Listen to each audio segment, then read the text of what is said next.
Mikudo liewenu se amibi mimando dagbe anu ejero to omele iyo fungbe ganhoro Martin Lip TV ji bo miko ho le plebo hen wa no mi ho mi kajan ken dero mi tin le iyo ta eton de die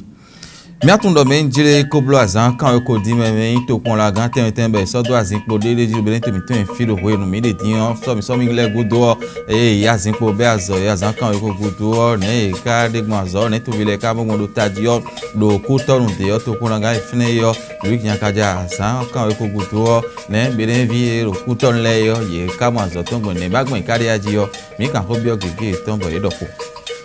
Minat no men jile bolo alo so ko de tibe no ko bro into khasume da ka bolo enio no ko yo ye me ko kaka buton ta ton ton gon le yo tin yo na le pe ba do ide le tin tibe na pon me na do de jile tanwe bo rodo yuzu ligue pro be alo so ko to me no ji mon so into khasume ton bolo one hun o ko enio do suru mi si tu bo ko de vona le agora me chile mi blo mi do mi na vlon bi 5 ans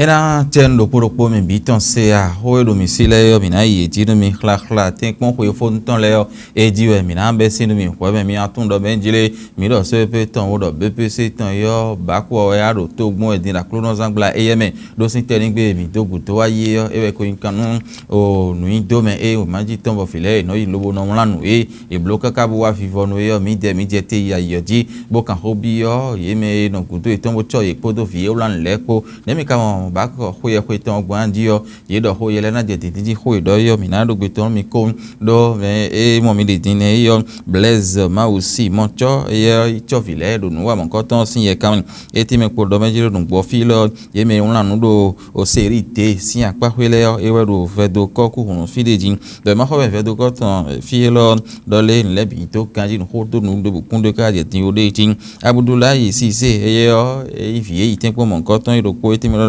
le kunyala me e kun mi consider dindo e ve ou abi fa lo le degben kunyala de buo do e o duti te ta ngbazo le e kunyala o me e bo kun pede glazing gbe lo kunyala no bi din kakade o lo de tin do fune be yo PCT eniyan e ba na blik bono mi pere lo mi le so mi zonji tan yo khla le mi le di de ton de jin benis abi no gba e lo wa ha lo be jele o ba ku ko ye ko ton le ve o no mi le me le yin do hojo hopo mo gbeje le ve o mi le de su tite mi ma do me di e yan mi na hon tite sin kan lo do ko ye ko ton le o me le dade ji lo e ve o mi le luo mi ka je ko hota bo wa je horo gbo do gbe mi ton le poji e wa de ayi de no mi o to run ki ko no ma mi ton aja ipe ma ma hun mi ton bi ra ka de ira yin ti o mi le aje e po le kan yo mi le awun anu pe de bo no mi won teme ni le yo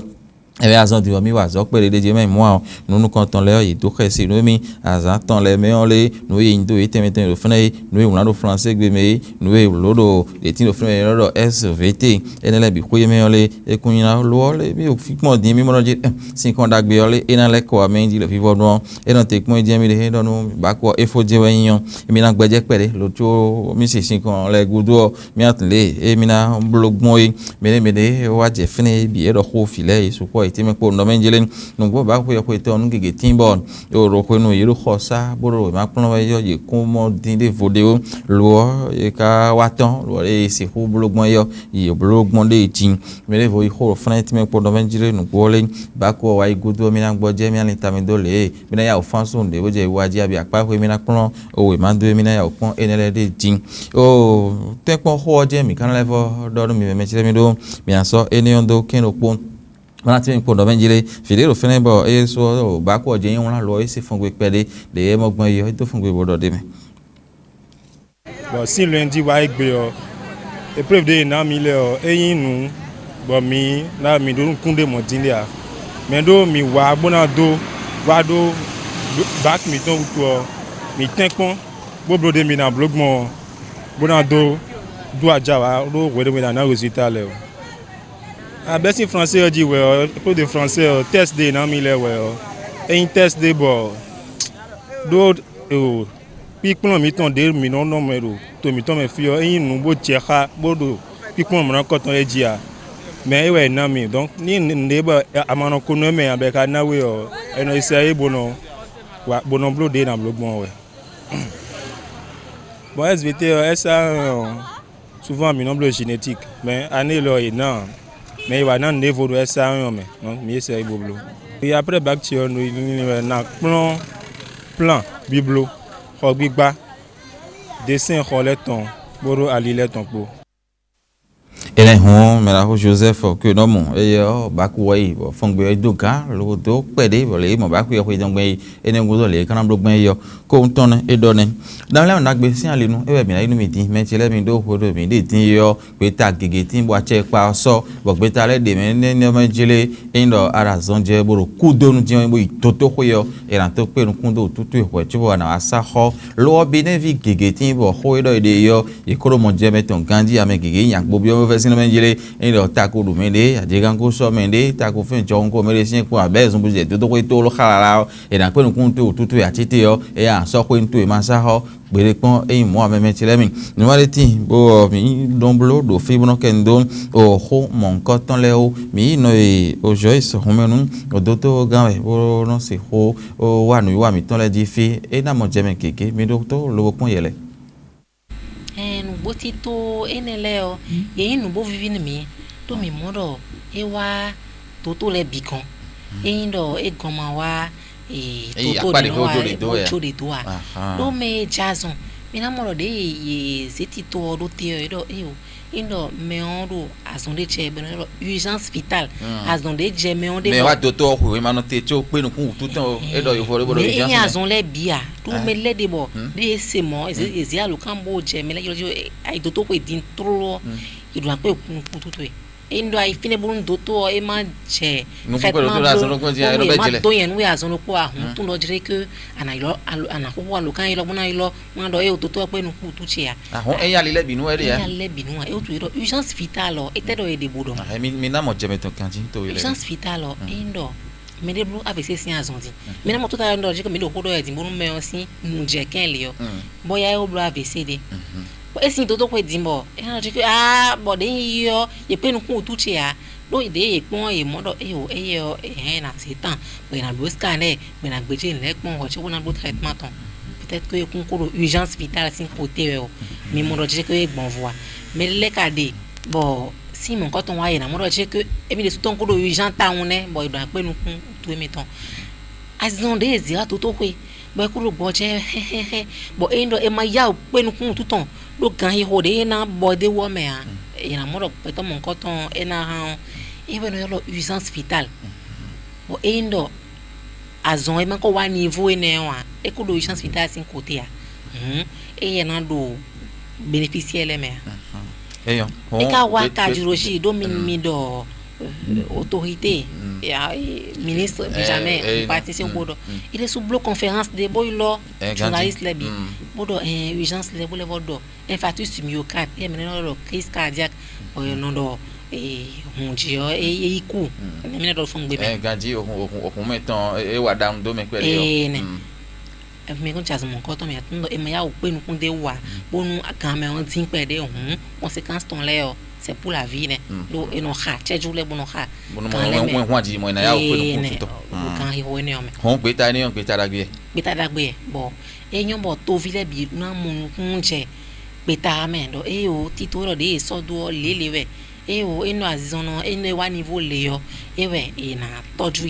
e o eno ka idon bo ni toju yo e na tin mo me lele de le yo e na yawo wona gwalo ni bo ise facture ni yo e na sukweton do me le de boy mo ro e mi do to ko na me ne ko je ho vozon ple won je don me boy na do mi ba me na e pe e o do mi mo lo pe de ze da ibo do e o mi blue le na e ndo me le man ka ro facture ton le su ya ko e ma na voa e je mo me to de vona do to ko ba na do e o ki to vo da yo e don sukwe ho we amo din na pe nu kun do tutu e ho chubo wa sukwe yo chubo wa sukwe yo e yo era chere mi de su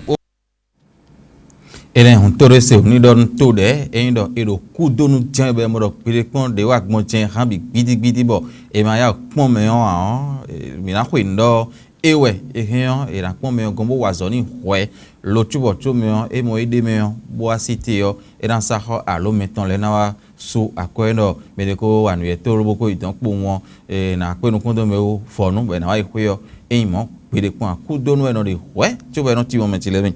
mina do ho de vorofi mina tun do men jele o to pon la gan teme e mi bloso mi so mi wa igudo ba so bo yero to pon la mi ton le bora zo me mi ton le ne me ke tin bo e ke o azo no azan kan e ko gudo do taji okuto no lu kunya ka ja e ho azin poro fine bora zo we ne to vile kamo gon ne bagmo karibo no e debo no me na ho na se ho le wa zo gon to do so ton kan di adio mi so ya inu mi ton ko ho inu mi ton ko je te kan ho bio me kun ide to fongbe oui wale amen ku mi ton me e yan debo wa de bon et continue bon e la yon gagner quoi c'est bon e yon ku che me gagner mi mo aso mi ton le mi mo ro 100 jours bula mi do egbete mais mi mo de aso mi ton le e do yigbon eyin sin le yi mo na vi nu mi ganji bo fide le de bo me keke le mi kun keke ka san ku o pavele ro gaja gbon fine le atinde do ale oji le e kon pavele bi bo e je dome an li no bu me kaka ku awakan no ku mele bi e we mi no mi na do ru mi po fide sin ngo le o e mi sin go alo pon fine le de sunu mi o na vi nu mi ele bolu aloso ho ino no jimono so indo khasumera gab yoro basketball yo hoya ko ton ho de ben yuzu ligue pro yo akwa ko ton atongo ehunu sinu do e ho kakaka yeme ton ta teme do fide le yo e no aho playboy do le mi no le pon me na no aga ton ton gmo yi won akwa ni ho ya wa tin be yoro elite 6 akwa ko ya tongo eni yo e kana yele na je titi bo le to gmo fene yo binado o gbe ton mi do no ho de fene yo e kana we bo yeme no ho bo so mon coton mon le di mo so khasume yon lesin akpa ko yo ewe ekoro no mon coton le blodi we bo yime ton ta tan le yo ewe to do no kombo e de lo le me yo ina le vo pe wo me akon me na ton yi e je no ze pa e o do po do le pro sin ali nu kan kan do po e ti me po do menjile no ho re ti ne din yo le e do mi so o to sin afo go ko de yo yeme e no tabo yin o bol ho gbeta aton do yon lesin akpa ko yo ewe e na to ide do total gbe dan yeme yon sin bol hogbeta boka tonta yemi atonu kanton le on ina play on iblo bol hogbeta izene yemi ne le na play tin bona ho ya pa ho ino yoro ale inu kan pa ho inu kanton yo sin ye kan emedi tin bo ina ho nu mon kanton sin tata gbe mi ko dogu do e be bona fo iro fo do gbede tin bo azan ro poropo aton ewe ina to o ho na ye ho kaka on bono ekpon me du de jiro fene na ton de jin o fene on tenti me fe na gboje ro po do sibigbe yo nde kunde o ndo fo de ro fene bon apa iton ko kekari hun yeme bol hogbeta teme le yo yera gboje de tin ene gudu ye ko agbawe no yoro ale yo gudu le na wa total gbero para ku ton bo yeme do pole yo ina le vo ho e ho ina akpon me ton tale etanwe bona ho apa gudu ton yoro final win ene on dome we ina akpon me ton ta finally sun le lo na ho do e ho ayo ela e we me du di wo me bodo ton aspak ne do sun le sin apa ho e de lo mo ina ho ina akpon me du di yo ye ho ne le kaka bo para ko bo anu e chigmo de tin yo o yozo ligue pro to me fio e ho de yo miseo binaleado gbeton do poropo mitole hoje misi o gain wo mi hewa alon lo kan mitole me ate mitole ji we do mo yari ade e di mi no gbon boron do to mi wa mi ton mo pon ye mitole ji yo e do ro tenu mi eje mi ko de ne e na cher mi se a to sen bo sa bodo o mi bi pe o mi ple bodo gbe mi do benjile e so